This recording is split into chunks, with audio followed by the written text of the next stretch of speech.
નમસ્કાર દર્શકો, ભારત અને વિશ્વના ઇતિહાસમાં 29મી ડિસેમ્બરનું પોતાનું મહત્વ છે, કારણ કે આ દિવસે આવી અનેક મહત્વપૂર્ણ ઘટનાઓ બની હતી જે ઇતિહાસના પાનામાં કાયમ માટે નોંધાઈ ગઈ હતી. તો ચાલો જાણીએ 29મી ડિસેમ્બરના ઇતિહાસ વિશે. શું તમે જાણો છો, ભારત અને પાકિસ્તાનના ભાગલામાં મોહમ્મદ અલી જીણા સિવાય મોહમ્મદ ઇકબાલનું પણ નામ છે. જી હા, મોહમ્મદ ઇકબાલે દ્વિરાષ્ટ્ર સિદ્ધાંતનો પાયો પણ નાખ્યો હતો. વર્ષ 1930માં આ દિવસે પાકિસ્તાનના સિયાલકોટમાં જન્મેલા મોહમ્મદ ઇકબાલે અલ્હાબાદમાં આયોજિત મુસ્લિમ લીગના 21મા અધિવેશનમાં પોતાના સંબોધનમાં કહ્યું કે હું પંજાબ, ઉત્તર પશ્ચિમ સરહદ, સિંધ અને બલુચિસ્તાન જોવા માંગુ છું. એક સંયુક્ત રાજ્ય તરીકે હું ઈચ્છું છું બ્રિટિશ રાજ સાથે અથવા તેના વિના સ્વશાસિત ઉત્તર પશ્ચિમ ભારતીય મુસલમાન રાજ્ય મુસલમાનો માટે છેલ્લી આશા છે. મોહમ્મદ ઇકબાલ આ વાત કરનારા પ્રથમ વ્યક્તિ હતા.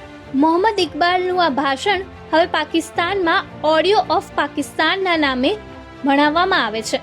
ઇકબાલનું માનવું હતું કે જ્યાં સુધી મુસલમાનોને પોતાનું અલગ રાષ્ટ્ર ન મળે ત્યાં સુધી દેશમાં શાંતિ નહીં થઈ શકે.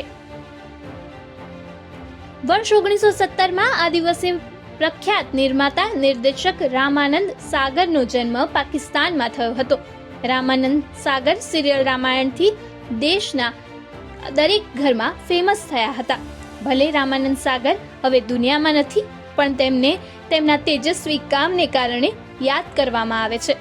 જન્મ સાથે તેનું નામ ચંદ્રમૌલી ચોપરા હતું. ભારત સરકારે વર્ષ 2000માં રામાનંદ સાગરને પદ્મશ્રીથી સન્માનિત કર્યા હતા. વર્ષ 1942માં આ દિવસે હિન્દી ફિલ્મોના પ્રથમ સુપરસ્ટાર રાજેશ ખન્નાનો જન્મ અમૃતસરમાં થયો હતો. રાજેશ ખન્ના એક પછી એક 14 સુપરહિટ ફિલ્મો આપીને હિન્દી ફિલ્મના પ્રથમ સુપરસ્ટાર બન્યા. ટેલેન્ટ હન્ટ સ્પર્ધા જીત્યા પછી રાજેશ ખન્ના 1966માં આખરી ખત સાથે તેની ફિલ્મી કારકિર્દીની શરૂઆત કરી હતી, જે 1967ના ઓસ્કાર એવોર્ડમાં ભારતની સત્તાવાર એન્ટ્રી બની. રાજેશ ખન્ના કાકા તરીકે પણ ઓળખાતા હતા. તેમણે લગભગ 180 ફિલ્મોમાં કામ કર્યું, જેમાંથી 163 ફીચર ફિલ્મો અને 17 ટૂંકી ફિલ્મો હતી. રાજેશ ખન્નાનું 18 જુલાઈ 2012ના રોજ મુંબઈમાં અવસાન થયું હતું. વર્ષ 1845માં આ દિવસે યુએસ કોંગ્રેસની મંજૂરી પછી ટેક્સાસ અમેરિકાનું 28મું રાજ્ય બન્યું. ટેક્સાસની રાજધાની ઓક્સ્ટિન છે. વર્ષ 1975માં આ દિવસે બ્રિટનમાં મહિલાઓ અને પુરુષોના સમાન અધિકારો સંબંધિત કાયદો અમલમાં આવ્યો હતો. આ કાયદા હેઠળ મહિલાઓ પુરુષોને સમાન વેતન અને દરજ્જો આપવાની જોગવાઈ હતી, જે બાદ બ્રિટિશમાં એક જ કામ માટે મહિલાઓને પુરુષો કરતાં ઓછો પગાર આપવો ગેરકાયદેસર બની ગયો. આ કાયદા અનુસાર રોજિંદા ભાષણમાં પણ ફેરફાર કરવામાં આવ્યા હતા.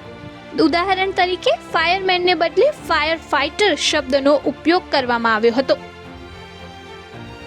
29 ડિસેમ્બર 2023 ગ્રેગોરિયન કેલેન્ડર મુજબ આ વર્ષનો 363મો દિવસ છે. હવે વર્ષ પૂરું થવામાં માત્ર 2 દિવસ બાકી છે.